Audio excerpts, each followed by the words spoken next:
Hey guys, this is the RoundTable, episode 102.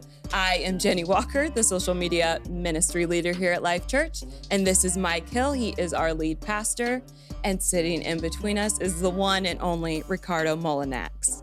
Did I say that right? Yes, ma'am. Because I didn't on the group text.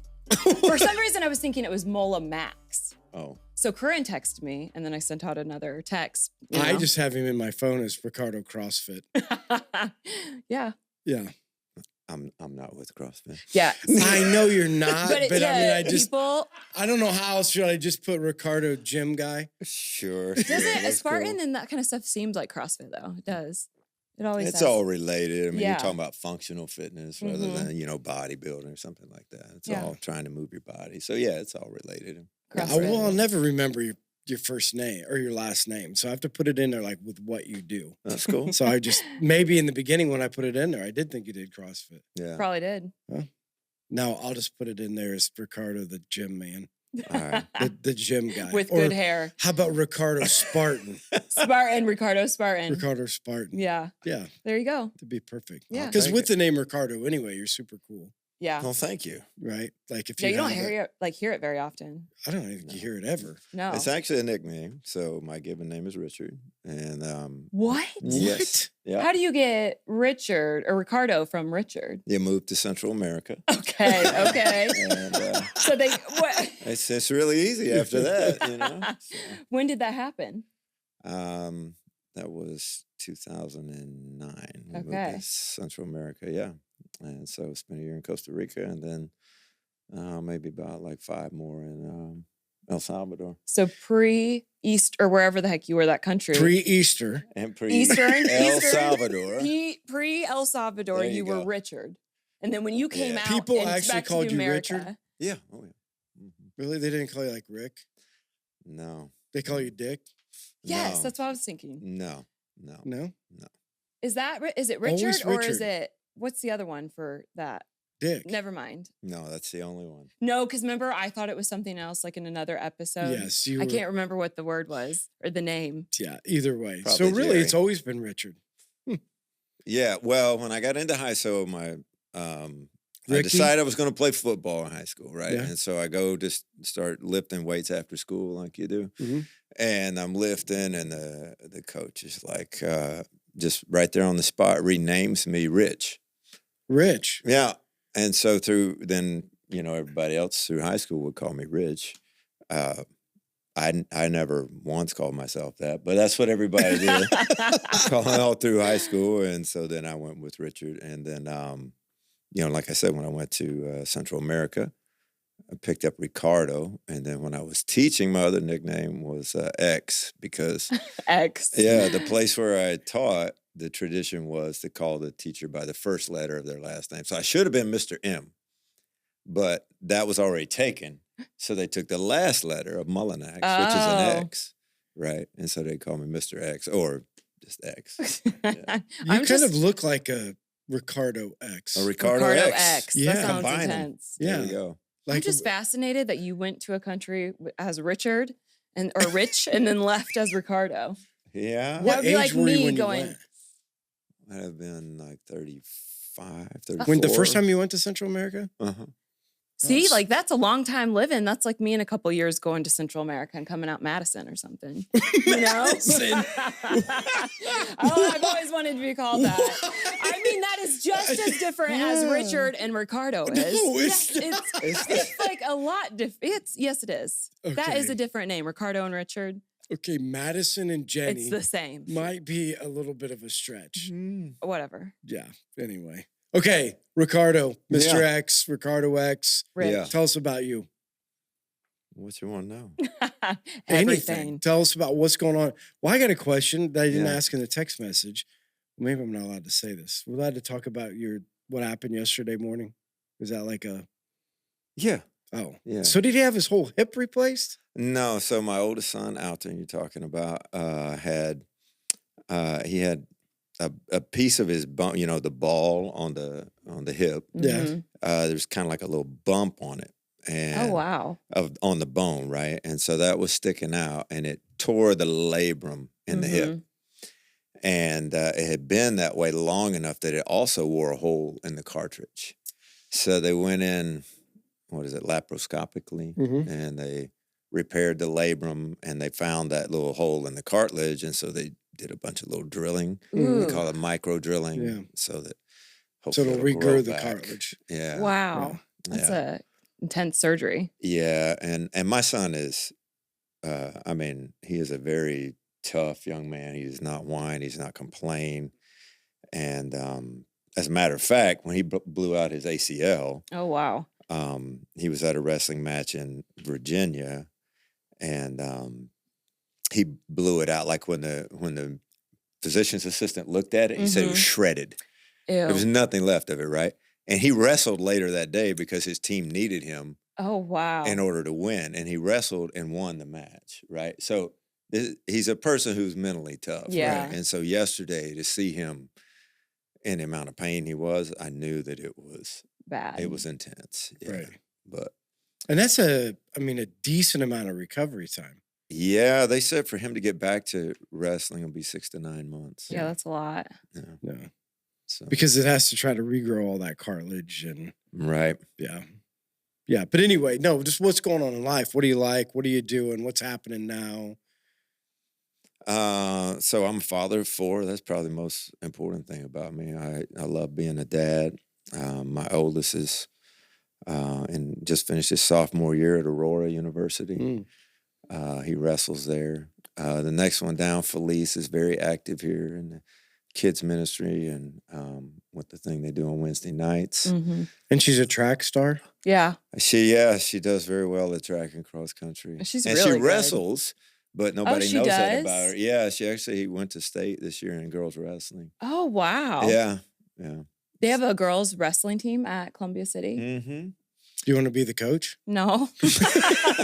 I'm not a good wrestler. You're not? No. Okay. But give her a shank. That's true. I know how to make them. The people weren't on. Shank. Yeah, because of the jail thing. Yeah, no, I know. Yeah, we weren't recording when we were talking about that. I just can't.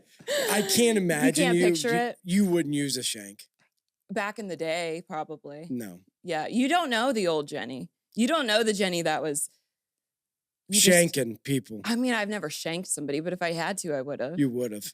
Absolutely. You'd protect your territory. I have some stories about stuff like that. About shanking people? Not necessarily shanking, but could you get together in a group and pick out somebody to shank in the jail? No, wasn't that deep. Okay. Not in Huntington County. Okay.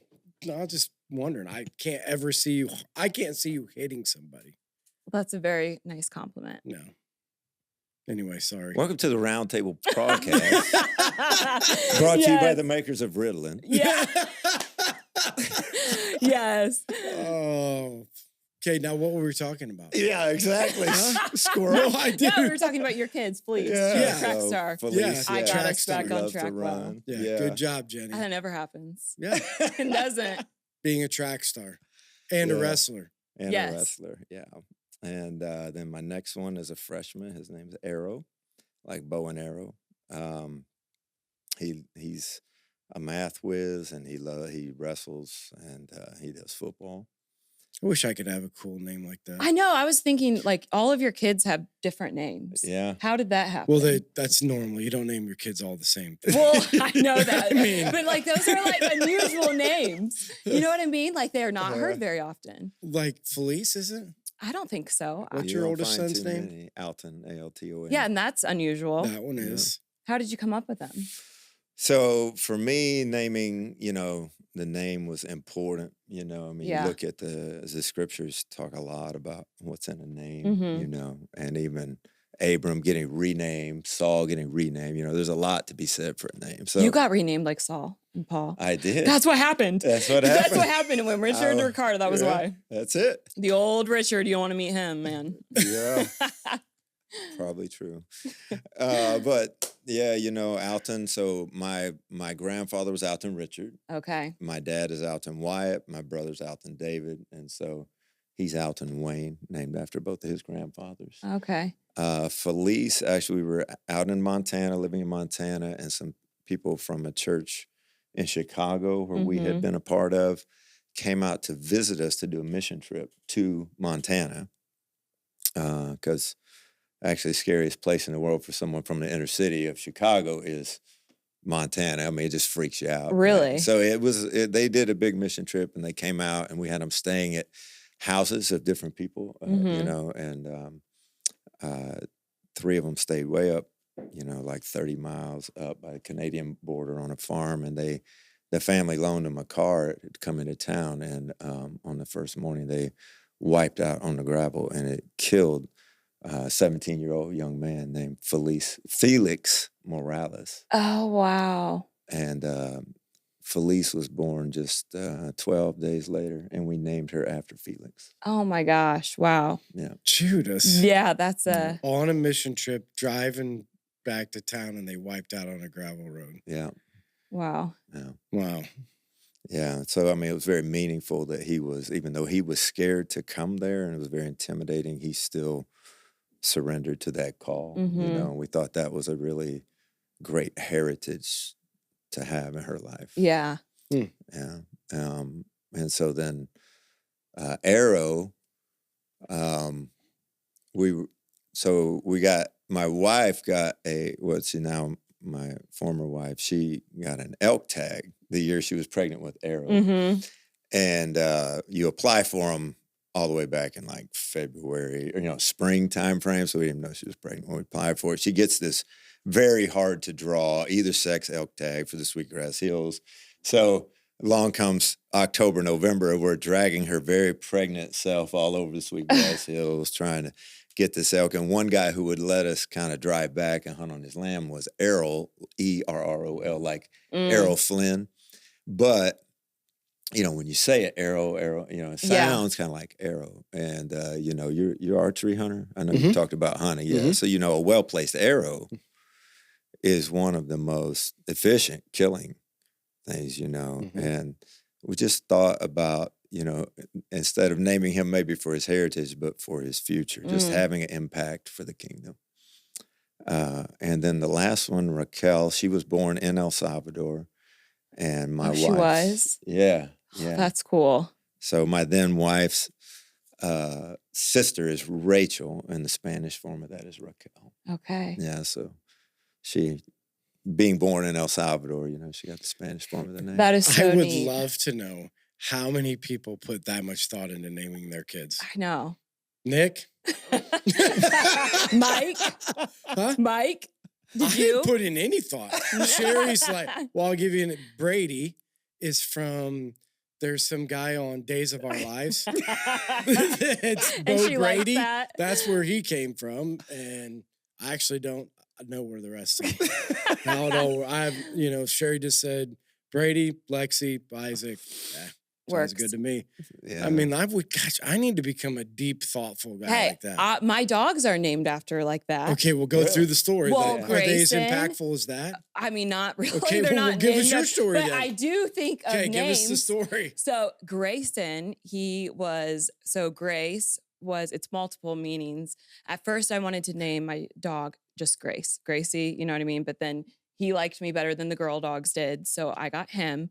And then I was thinking, how can I make his name Grace? Because I wanted Grace in there, because of God's grace and everything like I've been through in my life. And then also when I got sober this last time, I started my recovery at a home named Grace House. And then I ended it before, like as the time I was coming here to Life Church was Place of Grace. So I wanted him to be a reminder of everything I couldn't have when I was using, because I couldn't even take care of myself. So Grace Son. And then awesome. Jesus, the Son. So Grace Son. That's how it's spelled. Right on. And then Roman, I like the book of Paul. You like the book of Romans? So yeah, I love the book of Romans. And then Paul, so Roman Paul. Yeah. Wow. I'm super impressed. I thought you were going to come up with nothing, but that was actually super impressive. Yes. I know. I'm a super deep thinker. See, you're a deep thinker. I am a very deep. So when you name your first kid, like you're going to be thinking through that kind of stuff. Yeah. Yeah. I mean, I think there's a lot to, you know, the heritage and what we call somebody. You know, I didn't, you know, all growing up, you know, we would call people stupid nicknames and everything. But, you know, the more I learned the scriptures and what it has to say about the power of your words, you know, even the name you put on somebody. Mm-hmm. So stop calling people stupid nicknames. I'm not telling anybody else how to live. No, I'm I just want telling you to my journey. listen. This is what you're on here for. Tell everybody how to live. So there was a guy out in Montana, to talk about your point. Everybody knew him as Bum. That's what his dad called him, Bum. Okay. And I couldn't do it. I called him by his first name. I think I'm the only person in town that did. What's his name? Rory. Who? Rory. Rory. Yeah. Wow. Yeah. His best friend was like, how can you? I can't even imagine him. He's not Rory. He's Bum. You know what I mean? I just couldn't do it. Yeah, and so again, get the deepness in that for you is what. So when you say I read the scripture and the importance of words and a name. Yeah, I mean, what the scripture tells us, the power of life and death is in the tongue. Mm-hmm. You know, don't speak that on yourself, kind of a thing, or speak that over them. Well, there is. So that can get into something a little bit weird. Mm-hmm. I can, in general, agree with the concept, but that can go off into some really weird places that I don't follow. But I mean, what does the scripture even talk about? The master, the word became flesh. Mm-hmm. Right? There's just a lot of power if you believe in your heart and confess with your mouth. Our words have power. Mm-hmm. You know. Again, I don't get off into the name it and claim it. You know, I'm not going weird places with it, but neither am I going to dismiss everything we're told. You know, I mean, God renamed, like we said, Abram and Saul for a reason. He even renamed Peter. Mm-hmm. You know, I think there's significance in how we speak to one another. I'm going to have to figure out if I can get a new name. Wait, 2 questions. So Richard, is that Ricardo in Spanish? Yeah. That makes more sense, guys. Why didn't you just tell me that? Come on, guys. I didn't know Who are the that. guys? Who are you talking when to? you said that Come on, about, guys. Rachel and then, Raquel, that's when the thought came. Okay, second question. Everybody in this room knew that's how he got Ricardo. Okay, well, I didn't. That's why when I was you saying, said Jenny and Madison. Well, that's now I can see how you thought that I was pretty dumb for saying that. But no, I never thought you were understand. dumb. But no, second thing, what did Rory think when you didn't call him Bum? Did he appreciate it, or did he have any thought on it? I don't. He never. He didn't correct me. Mm-hmm. Right. He didn't correct me, but neither did he say, "Oh, thanks for doing that." Yeah. Right. So. Yeah. Okay. Well, what else other than your kids? Anything else going on? Yeah. I mean, right now, I run a fitness place, and it's a different type of fitness. It's functional fitness, so we don't have, barbells or, CrossFit is very different because you got barbells and you're lifting these big heavy weights and doing those Olympic lifts. And ours is functional fitness. It's about working your body in ways that are going to make it work together and do things you're going to do outside. So, of course we do strength, but core, balance, those kind of, working it all together in functional ways and really helping people in significant ways. So I was in vocational ministry, and I'm not sure I can go back, actually, because I get people. Pastors are stupid. No, because I get opportunities I didn't as a pastor. No, that makes sense. And people will come in, and our health is very often related to whatever else is going on in life. Yeah. Right. I mean, if we get our bodies out of sorts, our emotions go with it, So many people are coming in dealing with anxiety and depression. And as I start to find out, okay, why do you want to get in shape? Why are you here? How can I help you? And sometimes those stories will come out and even deeper, into how it's affecting their marriage and, different things. And it's really great because they have no idea who they're talking to, that here's this pastor and everything. And I get to pray with people and, there's actually a guy that's getting baptized here on is it 21st, right? Who, he was going to the gym and we were doing a gym event and I rode with him and we were riding back from that. And he said something about, it's just not what I believe. And I said, well, what do you believe? And he started talking about God. And he said, I've always believed in God, but I'm not into organized religion. And, but if there were guys that were willing to get together and study the Bible, I'd be willing to do that. I'd get into the Bible. I'm just not into church or any organized religion. And I said, well, I'd do that with you. So we started doing that. And after a little while, he came to church here. And, now he's in a position where he wants to get baptized. Wow. Oh, that's awesome. That is. And it started through your gym experience. Yeah, that was the only way I knew him. He was a client at the gym. Right. Yeah. Yeah, that's so cool. Yeah, so I get to, because, when I was a pastor, if there are people who just didn't want to talk to you because you're a pastor, and for whatever reason, you've had this all the time, I'm sure, what their experience in life with a pastor was just not something they want to repeat. Right. Well, they're still talking to someone who, pastor's just a shepherd, right? They're still talking to someone who's got a shepherd's heart. They just don't know. Right. Right. So I love it. Yeah. So talk about, how did you end up in ministry? So is this something you've always wanted? Because now you're in gym, right? And you're talking about that, but in there you're kind of like, oh, God's just a pastor for a while. That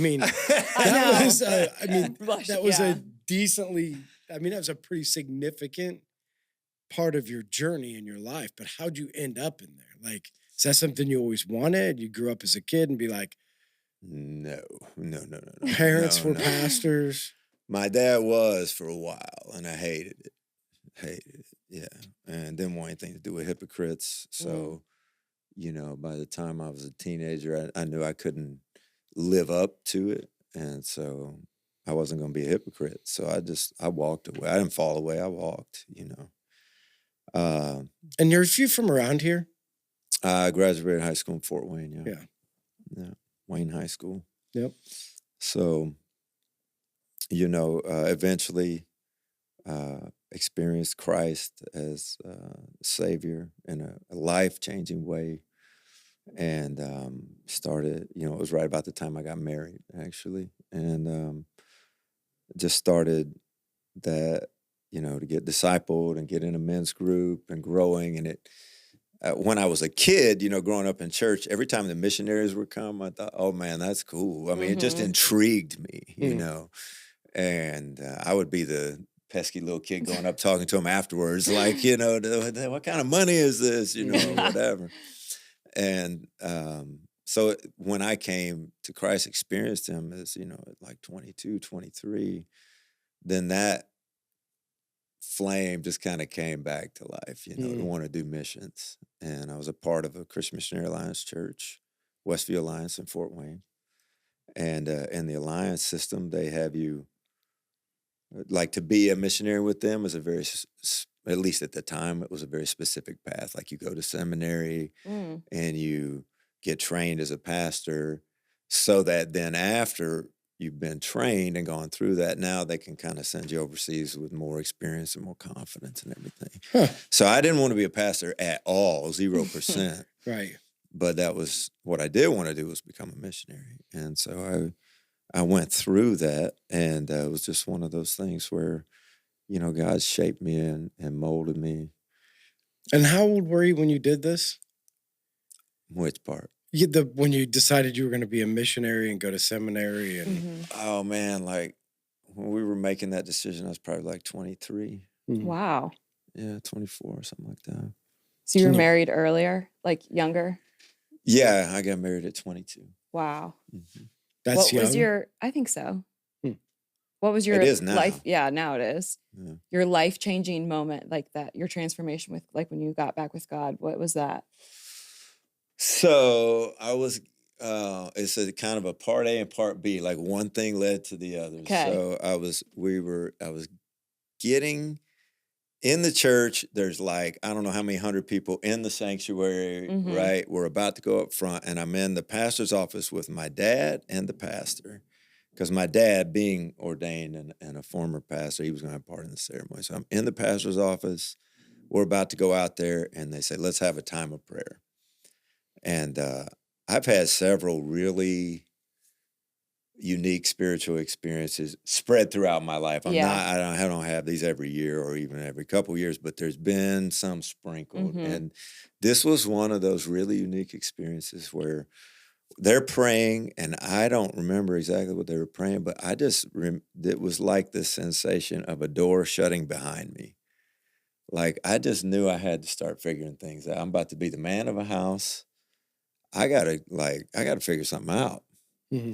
And so that's when I started like getting in a men's group and trying to actually go to church once in a while, and, started trying to, fumble my way into it in some kind of way. I was at least trying. Right. And they were going to this Promise Keepers rally in Washington, D.C., and my dad said, "Hey, you want to go to that? I'll help you out, pay for it." And so I went, and Tony Evans, if you know him, preacher out of Dallas, he was preaching, and his text for the day was Rocky V. I don't remember if he used any actual scripture, but he talked about the movie Rocky V. And he said, and I guess I've never even seen the movie, but I guess Is that the Ivan Drago one?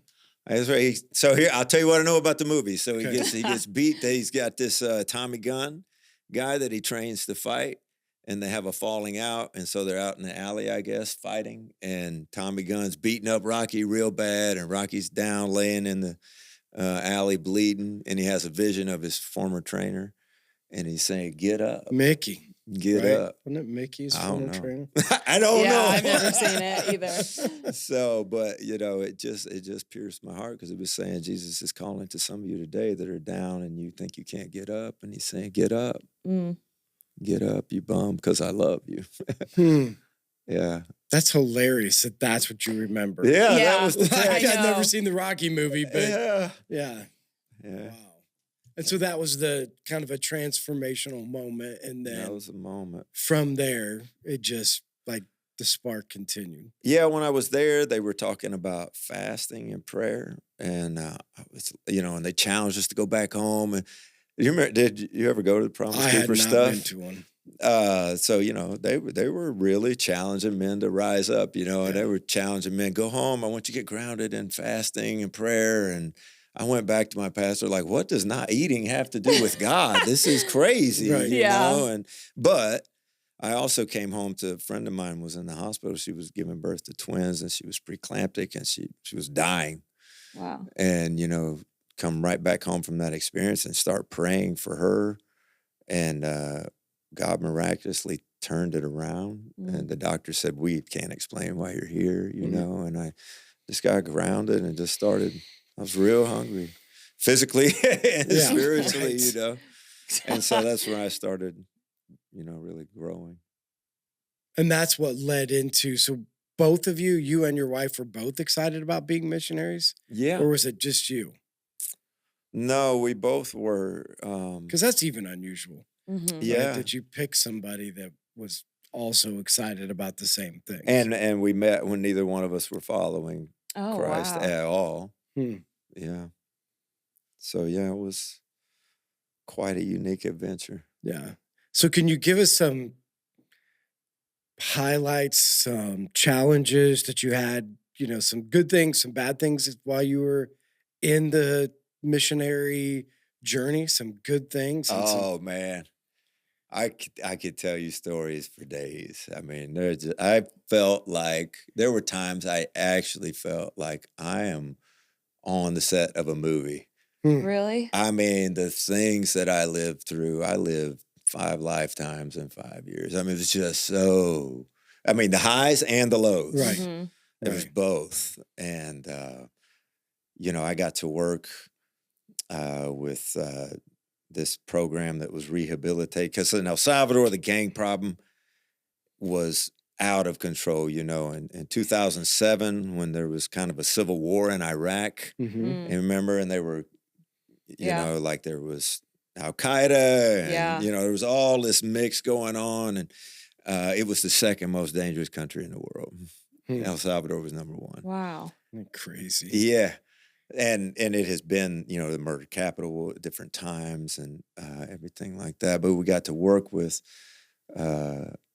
people in gangs, coming out of gangs, coming out of prison system. There was a time Man, I could pick so many stories. Come on, pick one. You know, I'm dying to hear one. Okay, so we were in this shoe factory.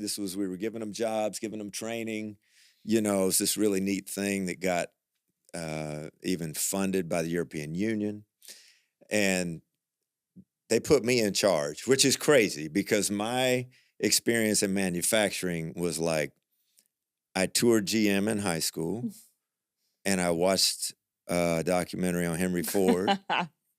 That's it. Right. You know, and here I am in charge of this factory. And, you know, I remember the engineers coming to me and explaining, so what do you think we should do, you know? And, you know, I'm like, Yeah, Henry Ford didn't talk about this in his documentary. Why don't you tell me what you think, and I'll tell you if I think it's a good idea, because I already know. Yeah. But I just want to see if you know, I mean, it's craziness. But we're in the middle of this, and we had this incident. We're on lunch break.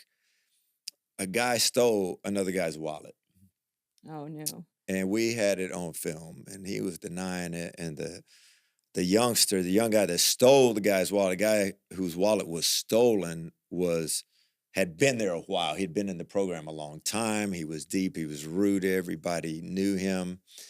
And, you know, we caught the youngster on film, and we're telling him, like, look, you got to get back the wallet. And he's like, no. I'm like, well, then you can't work here. But I got to work here. I got to take care of my baby. I got nothing else. Nobody. And we're like, then you got to get back the wallet. You know what'll happen to me if I get back this wallet. I know what they do. You know, he's going to get popped, right? And we're like, okay, but you got to choose. You either got to give this wallet back. So eventually he caves and he takes me for a walk to where he ditched the wallet. And we're walking out and through this, and I'm like, oops. Like he's taking you somewhere. He's taking me somewhere. I'm like, oh, okay. All Wait, right. why? To pop him. Yeah. Oh, he was? No. That's what he was thinking. I'm in the position like, got you. I'm alone. Nobody knows where I'm at. Yeah. This guy's not happy with me right now. This is not a great scenario, you know. So anyway, we get the wallet. We go back. My right-hand man down there, the guy that I planted a church with, his name is Nestor. He's got his own story. He grew up in the U.S. but was deported back there after gang life and everything. And so Nestor was my right-hand man. So it was me and Nestor. And Nestor has his own story. Like, I know what he was saved from is pretty amazing, right? He came to Christ. He first experienced God in a 500-man prison riot in San Quentin. Wow. Right. And so I got me and Nestor, and I got the kid with the stolen wallet to return, and I got the guy whose wallet was stolen, right? And the young guy just starts in his little, you know, routine about, oh man, you know, and I'm so sorry, and you know, like he's almost like essentially he's begging for his life, right? He's really trying to get this guy to have pity on him. And the guy whose wallet was stolen said, listen, Christ has forgiven me for everything I've done, and so I'm going to forgive you. And then him and Nestor start witnessing to the youngster and explaining Christ to him.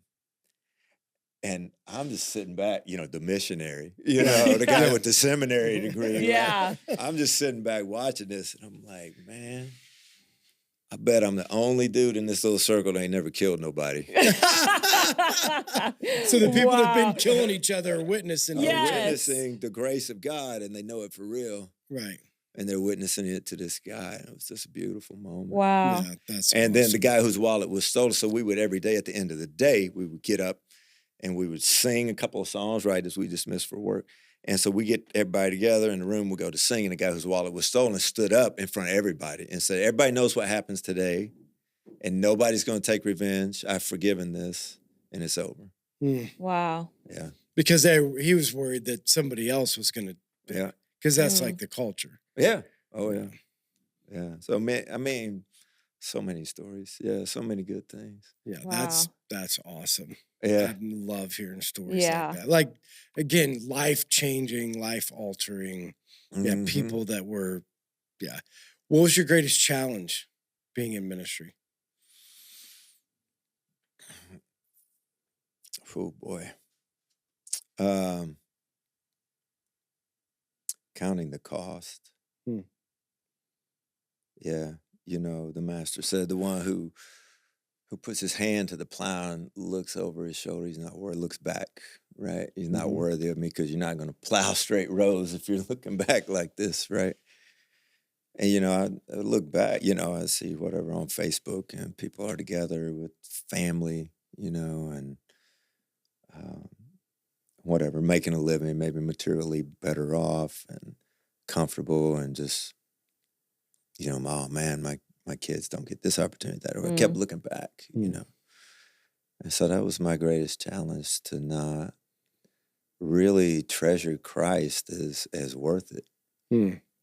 Get my eyes off on whatever. Yeah. Yeah. So we're at 30 minutes, 35 minutes. So we'll get into questions. But I don't know if you can speak fluent Spanish, right? Claro que sí.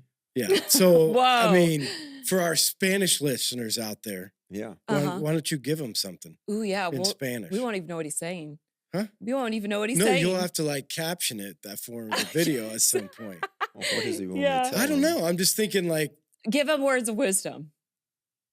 Give our audience words of wisdom. Sería un gran placer conocerle. Y también me falta la práctica del idioma español. Y quiero hablar y quiero conocerles. Sería un gran placer. I heard grande good. I heard, wait, what else? Why don't you just say what you said? Yeah. Just sum it up. I say, I don't know you. It'd be a pleasure to know you. I love to speak Spanish, and I lack the practice, so I'd love to speak to you in practice. So, I'd like to get to know you, basically. Okay, questions. Question time. Here we go. All right, number one. Is this rapid fire? Rapid fire. Rapid fire? Can you do rapid fire? Can you? That's the question. No rapid fire. All right, here we go. From Keely Oswald. Greatest joy when serving in Life Kids? ? So what is your greatest joy when serving in Life Kids? Surviving. Yeah. Man, so, in the words of Arrow, Huntington kids are built different. Like how? Like some of them's wild. Yeah. And, so there's been some that it feels like there was one kid in particular right around Easter time, like between Good Friday and Easter Sunday, I was having to constantly discipline him, and we had paint and, I'm like, no, dude, we got to take, and I had to just take him over, and he was hitting people, and I'd have, and it was a lot of just behavior. Yeah. I'm all over him about behavior, and I can't remember now if it was that, if it was, I think that was Palm Sunday and then Good Friday, and Easter Sunday, he just came over during the story time, or maybe it was a week later, but he just comes over in the story time and he sits beside me and lays his head on me and puts his hand on me, and then he crawls up on my lap and sits with me, so that's a great joy. Yeah, that's awesome. That is. Especially after being disciplined. Yeah, but that's what every kid wants. That's true. Discipline, consistency, and love. That's true. Yeah. All right, Tammy Drum. Oh boy. What is the hardest athletic thing that you have ever done? Ooh. Climb Mount Everest. Ooh. That'd be cool. That would be cool. But I'm scared of heights. Are you? Yeah. Really? Real. Yeah. Probably the Chicago Marathon. I didn't know you did the Chicago Marathon. Yeah, a long time ago. Really? Yeah. That is hard. The Chicago's harder than I Boston. just mean a marathon in No, general. it's not. Just, running that long. Yeah, no. I just didn't know. lie. I've never even heard of the Chicago. You haven't? No. Really? I always hear about That's the one of the Boston main Marathon. ones. It was the world's largest in terms of people the year I did it. Oh, wow. Yeah. I mean, it was a wonderful experience, but yeah, dehydrating and falling over and almost dying. That was the best we trained. the training was way worse. Okay. Yeah. But we trained seriously for months. And, Who's we? A friend of mine from church. Okay. Yeah. And man, it was it was a cool but sunny day. So, I sweat a lot, so I wasn't sweating buckets because it was cool, but it was sunny and sun bouncing off of those, the windows of the Yeah. buildings down there. It was a wonderful experience, and it'll never be that good again. That was one and done. And I don't even like to do things that feel good for 3.5 hours, much less run, So I did it. You did it. That's just something about me, I'll get an idea in my head, and I wonder what it'd be like to shoot an elk with 2 sticks and a string. All right, I'm going for it, Yes. So you did it. Yeah, I have not got that one. I have not got an elk with my bow. Okay. Yeah. That would be hard. I've got 2 antelope with a bow. Yeah. Are antelope easier than the other elk? It might be. Really? Yeah, why they run slower? There's more antelope to shoot at. Yeah. So if you miss, you probably get another chance. I mean, it's usually the case with antelope. Well, you can water hole antelope easier than elk. Okay. Yeah. I have no idea what that means, but they come to drink. Then you shoot them while they're drinking. Yeah. Oh, that's so sad. Poor things. They were just thirsty, dehydrated. Yeah, well, they I just was hungry. What's it like? they weren't thirsty anymore. They weren't. I solved the problem. Yeah, for you us. did. You're That's right. You All never right. have to come to the water hole again. Richie Ulrey. Ricardo, what is your favorite exercise to put your classes through that isn't DECA? My favorite exercise, of course, is burpees. Yes. Are you freaking Burpees! Woo, burpees, when Are you in freaking doubt. kidding? Burpee it out. Yeah. You seriously like those things? I tell Rayanne all They're the time, the- if you put a burpee in it, I ain't doing it. Yeah. Nope. They Ain't doing it. exercise, it's like everything though. Like it's like one of the moves that you can do the It gets most. almost Yeah. your whole body. And if you have, a sandbag or a ram in the case of DECA, and you're doing that pull motion over Yeah. your head, now it really does get pretty much every motion your body does, because you've got the horizontal pull and the vertical push. And when you're in the push-up position, there's your horizontal push. Yeah, it's a total body exercise. So you do a lot of burpees in your classes? Oh yeah, and we have this thing at Journey where anytime we say burpee, everybody's supposed to cheer, and That's amazing. Yeah. Oh my gosh. And if people don't cheer, I'll say, now wait, guys. Then they have we to do can't burpees. hurt the burpees' feelings. Jesus, I would be booing my butt off right there. I don't care if you tell me to cheer, and I'd be like, boo. So also he wants to know, what are you doing to convince Mike to do the next DECA? I haven't tried. Here's your chance. If I would say anything, it would be I'd do it with you as a partner if you want to do the strong together, and I'll do whatever. Are There there you go. burpees involved? I'll do the burpees. Oh, see? There you go. You don't even have to do them. There's 10 stations, and we can split the stations. Yeah. Or if there's a station you just don't want to do, like burpees, Yeah. I'll do those. Yeah. It's coming up so in we'll July. do it together. It'd be fun. It's going to be here. You don't I even would have to go enjoy it. anywhere. Right Okay. here. Okay, it's happening. Okay. Okay. Jessie, hey, I think that's how I pronounce her name. What is your greatest advice that you can give to direct your children towards a relationship with God? And also, she said, I'm doing a great job. Thank you.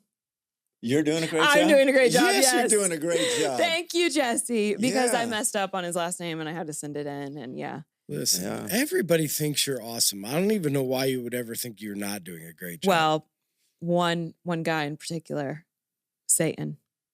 Doesn't think I you're mean, doing I didn't mean to make this deep or anything. It was supposed to be funny, but I no, thought it's like I thought your you own named some insecurities. guy Satan. No. No, No, I was I've like done that before. I've named people Satan. I still call somebody Satan to this day. Back to my words. Now you make me feel awful. I know, right? No, I literally See, mean Satan. My worst fear was somehow this podcast was going to get me kicked out of the church. Never. Well, you're still here right Never. now. Never. Sorry. What was It wasn't about me, okay? It was about you. But hold on, I forgot what the question was. It was, best about advice. your relationship, directing your children with relationship with God. That's what it was. So I wouldn't, my advice to someone else would be, don't give a lot of advice. If someone's not asking, don't answer a question no one's asking. I have a personal rule, even with my clients. If you stop listening, I stop talking. Mm. Right. So I would say don't do a lot of talking to your kids. just live it. I mean, I'm not saying don't talk to them. Like, we Right. do devotions together. Yeah. We pray together. I'm not saying, oh, they'll just catch it. Instruct your children in the ways of the Lord. But, when you look at the Shema, Deuteronomy 6:4, and he's talking about, love the Lord with your God with all your heart, soul, mind, and strength. And teach, write it on your doorways, put it on your hand, and teach your children when you're getting up, when you're sitting down, when you're in the road. In other words, it's a lifestyle, right? And so you're living it together with them. I'm not saying don't speak, like don't take it to, oh, you shouldn't say anything to your kids, right? But primarily you have to be around them, spending time with them, and they hear, you rely on God. Like when I was going through the divorce, and it was this horrible, gut-wrenching experience, and they're going through it too, right? Yeah. But we're praying together, right? We're all praying for it together, and we're getting through it together and calling out to God, and we're not giving up on God together, So that would be how I'd respond to that. That's good advice. That's great advice. I know. I don't think people, families do that. I think they go to church and then leave, and they're completely different. So they're not getting that live-in type of faith dependent, like parents, on God. All right, Bree Sullivan. Does he have cool pigs? I want to hear all about them and how to get a couple. I have. Oh, yeah. You talk about the pigs? Wait, how does Bree know that? I don't know. I don't know how Bree knows about it. How does Bree know about Bree? How do you know about that? I didn't even write that in the questions. But yeah, she wants to know if you have any cool pigs, and she wants some. You want to talk about the pigs? There you go. There's part of your pig inventory. What is the pig inventory? So I got, when I wasn't going to be in ministry anymore, and I had to find something to do, and I wanted to have time with my kids. It was super important. And so I found this job teaching in a private alternative school, like I mentioned earlier. And so I got a really cool nickname out of it. And, but I didn't get much of a paycheck out of it. So I'm like, oh man, how can I supplement this? And I mean, part of the point of taking the teaching job was to have the time with the kids in the summers and on breaks and everything. Well, I didn't want to just go get another job. It was going to take me away from them. That's defeated the point. But okay, I found this foreclosed house with a couple of acres, and I'm like, okay, well, we can do a little something here. And I've totally, as I'm looking to find a sow or whatever to bring onto the property, I start seeing these advertisements for these certain rare breeds. They're called heritage breeds. They're older, before pork became, a commodity and was, made about efficiency. And so these older heritage breeds, I started getting into those. And the one that I really latched onto the most was called red wattle. They have this little wattle that comes down off of their chins. It's imagine a little cylinder, that hangs down like this. From a cat, from a pig? Yeah. No known function, but they are tasty as all get out. I've had people tell me I've ruined bacon for them and stuff. And they're very mild-mannered, great, just great temperaments. And they're very hardy, great immune system. So they're a great pig. So you have a bunch of them today? I have a far less than I used to have. How many do you have? I have maybe like 10 sows and a couple boars and a couple babies at the moment. Well, Bree, he has some babies for you. She would like some. There you go. Hook her up with them. All right, next question. Lisa Freeman. How long has he been in the area going to Life Church? What prompted his desire to go into ministry? What is his favorite verse when he is feeling down or discouraged? And I think that a lot of them answered beside their favorite verse, which is funny because we were just talking about that. I shared it with you. Yeah. Romans 8:38, I remember. 32. Oh, my bad. Well, it's really close. Really, really close. No, Yeah. So, I mean, it's just this beautiful promise that God, who did not spare his own son, but gave him up for all of us, how will he not together with him give us all things? Mm-hmm. And, the argument that's being made there is from the greater to the lesser. Like if I told my son, take the car to the shop, and once you get the oil change, you're going to go back to school. Once you get the oil change, and once you get new tires on it, have them fix the air conditioning, everything. I don't care what it costs. Just get it all so you've got a great car going back to school, Mm-hmm. And then, he wouldn't call me from the shop like, Dad, by the way, the rearview mirror is busted. Is that going to be okay? No, I'm not going to do the rearview mirror. Yeah. Right? And that's the same argument Paul is making. Like, if God is going to hold anything from us, it would be his son. And if he's not going to hold that back for us, what would he withhold from us that's for our good? And I've had to really cling to that in some really dark times. Mm. Yeah. Cool. Romans 8:32. Romans 8:32. Okay. All right, Karen Bennett. If Spanish is one of his languages, are you plugged into the Hispanic community in Huntington? Have you ever dreamed of ways to reach out to speaking with our... Wait, hold on. Have you ever dreamed of ways to reach out to our Spanish-speaking neighbors with the gospel? Yes, I have. You are in the Spanish community. I didn't even know there was a Spanish community. I'm not involved. So I live in Columbus City. Right. So I'm not involved in the Spanish. There's not much of one there. Very, very small there.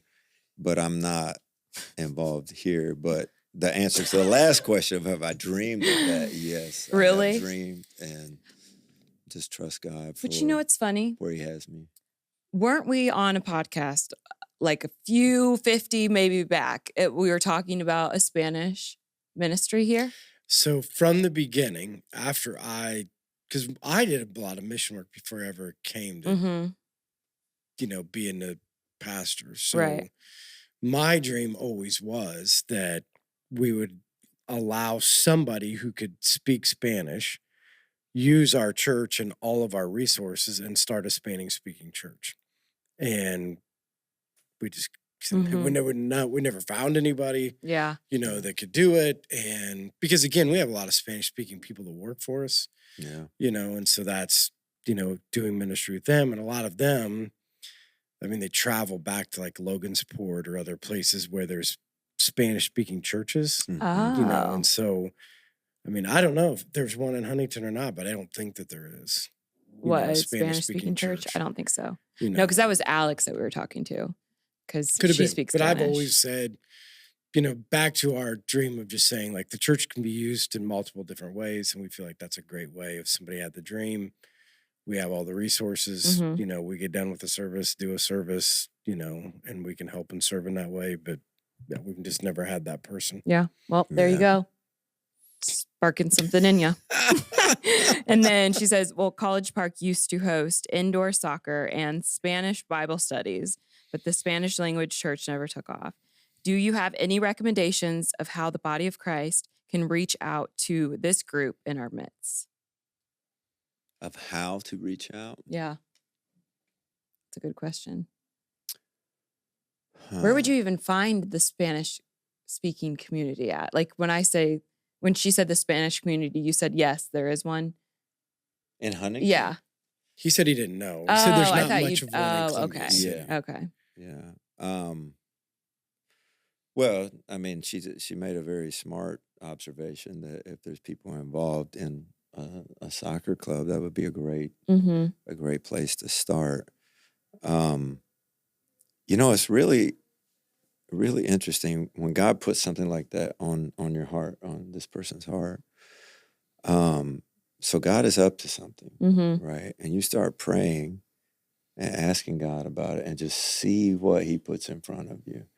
I don't tend to be one that's like, okay, we've got to go gather 50 people and go to the soccer field on this night. I'm not saying you can't do that. I'm just saying that my approach would be to start to pray and see what God puts in front of you and just take do the next right thing, Yep. All right. Those were the end of our questions. Yeah. And again, so before we end, because obviously we didn't get to a lot and we even were at an hour already. I know. Anything, Ricardo, for you that seriously from a words of wisdom standpoint that you'd want to give our listeners? Any thoughts before we end up? Yeah. Okay. Actually, we didn't even really talk about my life after being a missionary and coming home. But I thought you might ask me like why I love Life Church or any of that. No, we're getting deep. So, but that is deep for me because, you know, when you're former full-time, whatever, missionary pastor, you know, and then you're kind of a washout, you know, right? Funny way to put it. Yeah. I mean, that's is that just a how nickname? No, I'm just saying that's how I felt. Okay. Right? Like, you know, and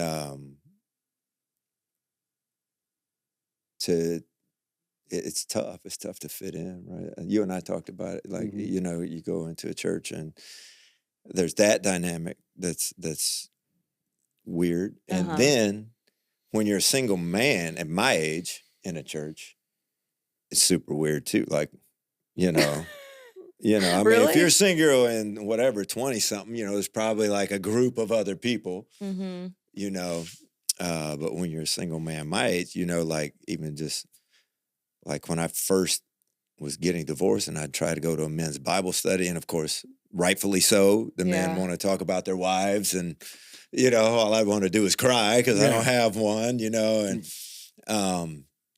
you know, it's a really strange spot to be in. And I was just terrified, you know, coming into church and being judged and looked down on. And I had just come out of a really super weird experience, ended up here quite by accident. But I just love the fact that I was accepted, even with my weird story. Like I came in today not even nervous about telling my story because I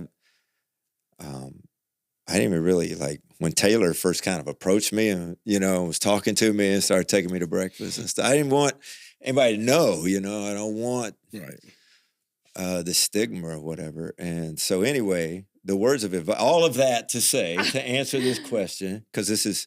words of advice. Well, it was a speed round. Yes, so, it was a speed round. Rapid fire. Rapid fire. So, no, but all of that to say that, you know, keep reaching out and keep showing love to people that, you know, maybe you're not sure what to do with, you know. I mean, honestly, I would venture to say that of people in most churches, if you came in where you were addicted and I come in kind of washed out of ministry and divorced and everything, probably 8 or 9 out of 10 people would have a paradigm in their mind what to do with the drug addict that wants to get clean. Yeah. But not so much with the guy that used to be a pastor and used to be like, what do we do with him? Yeah. This single. Yeah. Like, how do you handle that? What do we do with it? Like, you know what I mean? Well, yeah, because, you know, it's not like they say, oh, come on over, let's have dinner after church, you know? Like, you know, that's something you do with couples, you know? And so so just keep reaching out and doing a great job of loving on and accepting people because it means a lot. There you go. Good advice. Yeah. Thanks. Yeah. Yeah, Well, we I mean, didn't reach like any or get to any of your story. That's what I said. What's the weird part? I need to know the weird part. Huh? You were saying the weird part of how you ended up here. Oh, yeah. I just need to know. We'd have to have you back on then. All right. Yeah. He could be kind of like a reoccurring because he has lots. Really? Oh my That's gosh. so crazy stories. Every time I sit with him, I'm like, you get a new nugget of wisdom. Okay. Yeah. Wise man, very wise man. Thank you. Yeah. So I love sitting down, listening, hearing stories. Yeah. It's got that old soul. Yeah. That's what's tell, cool yeah. about I Ricardo. really, really appreciate the fact that you, with how many ever hundreds of people go here, take time for me every month. I'm serious. It means a lot to me. Yeah. Yeah. Thank you. Yeah. You're welcome. But I love, again, for me, that old soul. I mean, even just the stuff of like, when he's talking about how he processes his kids, I'm thinking, what's wrong with me? what happened in me that got lost in the whole, like, because it is so cool to like take time, think, reflect, put some actual thought into that kind of stuff. And I'm like, yeah, this is why we love Ricardo. Okay, give us the number, Jenny. Yes. the number. Because if you want to be on our texting group and you aren't, so text the number podcast, or no, you text the word podcast, but it is on number, sort of, kind of. But anyways, text podcast to 260-408-8383, and that puts you in our texting group. And I send out text messages each week, and I let you know who the guest is going to be on it and give you a brief bio. And we want you to ask questions back. And or throughout the week, if you know somebody, if you want to be on the podcast or have questions, comments, whatever, we want to hear from you. Yeah. And again, don't forget, so when Jenny puts this out tomorrow, next day, whenever it comes out, like, share, comment. Yes. That's one way that you can help us get this word out. Also, the other reason, and I don't know if we usually say this, but when one of the reasons we're doing the podcast is because the church is growing and it's hard to get to know people. So one of the problems of a growing church is it's awesome, but at the same time, you have to grow larger and smaller. Yeah. And so if you're watching and or listening, take an opportunity to see Ricardo. He comes to the second service. Usually him and his kids are always helping put up chairs. Yeah. So if you hang out for a little bit after church, you're going to be able to see him, be able to talk to him. But again, that's the other part of it, for people to get to know people. Yeah. So it'd be a great opportunity for that. So again, Ricardo, thank you. Pleasure. Thanks for listening. Thanks for watching. We'll see you guys next week. Bye.